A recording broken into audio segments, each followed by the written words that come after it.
As we go with that, Connor, it's your favorite part of the show and mine too. It's time for us to talk about the Cardiac Cats, the Orlando City Soccer, and their kind of heartbreaking 1-1 tie to New York City FC. So, you watched the game, I watched the game. What did you see? I think yet again, very thankful Nani's on the team. Now, I wish that, and I don't think this was the best offensive output we've seen from Orlando. Uh, quote golazos are really fun to watch, but I would rather watch a great team goal with a lot of great passing and being able to, as my favorite announcer Ray Hudson says, stretch the defense out like spandex on Miami Beach. And Nani scored a great goal, but that's not going to be the recipe for success. So, as we've already talked about, Orlando City needs a striker. Whether or not that's going to be Pato once he gets healthy, whether or not that's going to be DK once he comes back, whether or not that's going to be a player to be named later, that's critical. And I think letting Moutinho come back, and be able to kind of work his way back in, I think is going to be critical. You know, he was the one who gave up that penalty. If you're going to compete in the MLS, you cannot give up that penalty the way that Moutinho did. But that's his first game back after he was injured for a long time. So, you're unbeaten through four, which, hey, that's awesome. Previous iterations of Orlando City wouldn't have been unbeaten through four, would have given up late goals. So you got to take that. You got to take points where you can get them, but there's still some definite things to work out.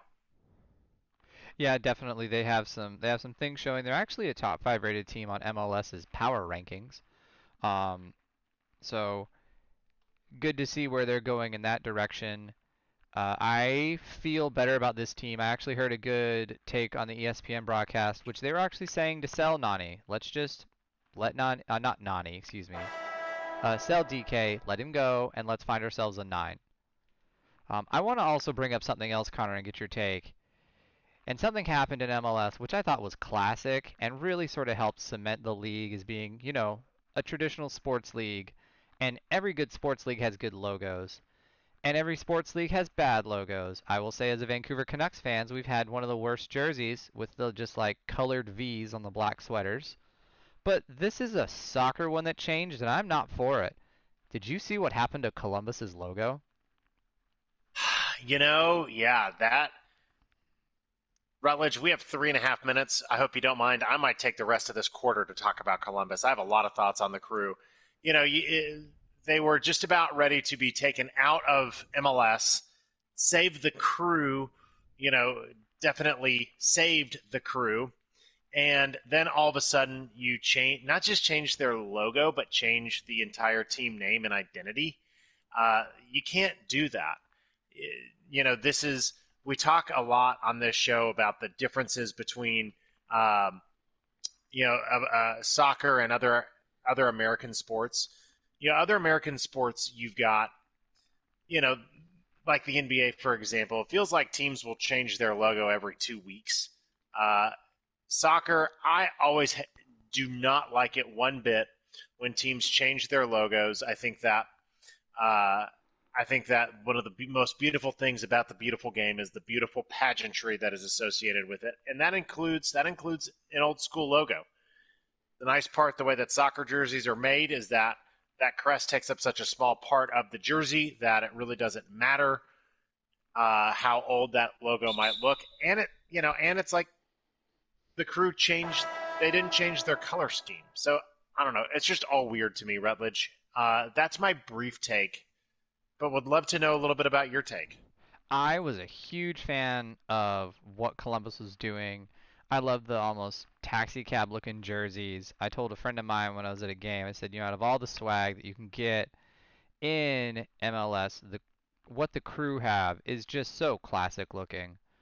Um, and you're right. For soccer, in the same way of ownerships that tried to create the Super League in Europe and still are dealing with backlash. I don't know if they got Old Trafford back yet or not. They probably haven't. But it's not about The NBA, you think uniforms, and I love what they're doing in the NBA.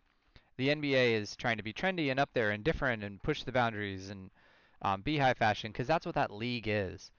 The NFL does kind of changes to update, but kind of like what Cleveland did, sometimes they just go back to what works. Soccer, you don't change. You don't change unless it was a change you did in England hundreds of years ago. Manchester United will always be red, Manchester City will always be blue. If they swapped the people would riot more than they are now. So I think that's where um, we're still, as America, trying to understand what soccer is, what it means, what it feels. I will say I own a lot of iterations of Orlando City jerseys, but at least it's still the purple. It's still embracing the sun. It's still got the lion on it. It's still that feel. So not a fan. Well, Not a you fan got at the all. the crest that hasn't changed, right? You talk about Right. Man City.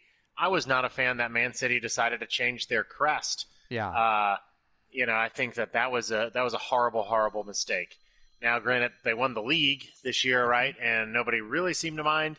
But I don't know. I'm still kind of let's keep it classic, let's keep it classy, and Right. let's go from there. So, no, we are. Yeah, I think Oh. that the Columbus Crew fans have a lot to gripe about for sure. And